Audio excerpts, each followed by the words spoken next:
The story of Jonah is found in the book of Jonah, chapters 1 through 4, in the Old Testament. It is about a prophet who tried to run from God's command, but was given a second chance to fulfill his mission. Jonah runs from God, Jonah 1:1-16. God's command. The word of the Lord came to Jonah, son of Amittai. Go to the great city of Nineveh and preach against it, because its wickedness has come up before me. Jonah 1:1-2. Instead of obeying, Jonah fled to Tarshish, modern-day Spain, on a ship. But God sent a violent storm, and the sailors feared for their lives. Jonah admits his guilt. I am a Hebrew, and I worship the Lord, the God of heaven, who made the sea and the dry land. Jonah 1:9. To calm the storm, Jonah tells them to throw him into the sea. The sailors reluctantly do so, and the storm immediately stops.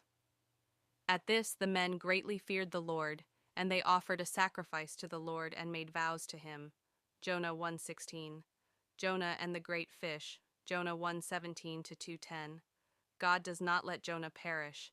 Instead, he sends a great fish to swallow him.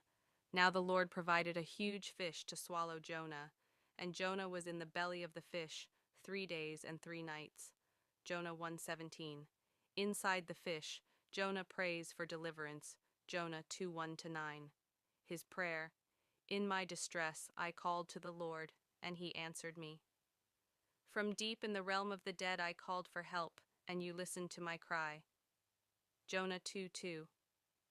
After 3 days, God commands the fish to vomit Jonah onto dry land. Jonah 2:10. Jonah obeys, and Nineveh repents. Jonah 3:1-10. God repeats his command to Jonah. Go to the great city of Nineveh and proclaim to it the message I give you.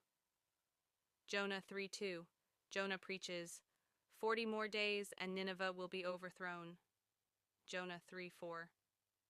The people of Nineveh, including their king, repent and fast in sackcloth.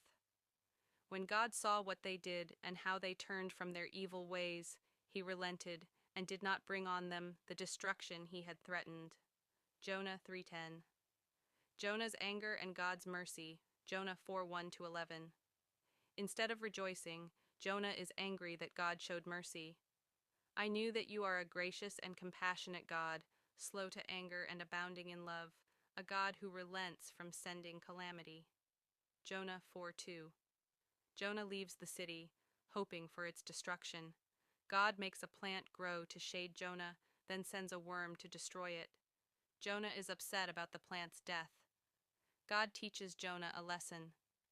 Should I not have concern for the great city of Nineveh, in which there are more than 120,000 people who cannot tell their right hand from their left, and also many animals? Jonah 4:11. Lessons from Jonah's story. You cannot run from God. Jonah 1:3. God is merciful to all who repent. Jonah 3:10. God's plans are greater than our understanding. Jonah 4:11. Jesus refers to Jonah as a sign of his own resurrection. Matthew 12:40.